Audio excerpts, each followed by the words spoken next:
कंधकोट में अब्दुल खालिक चाचड़ की रिपोर्ट मूजिब कंधकोट में पुरानी तकरार ता नामालूम हथियारबंदन जो बंगवार बिरादरी मथा फायरिंग जी JTN जे डिस्ट्रिक्ट रिपोर्टर जे सोट समेत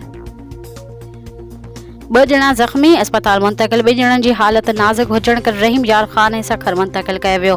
मिलियल ॼाण मूजिब कंधकोट ए सेक्शन थाणे जे हद में घंटा घर वटि नामालूम हथियारबंदन जी फायरिंग में 2 ज़ख़्मी।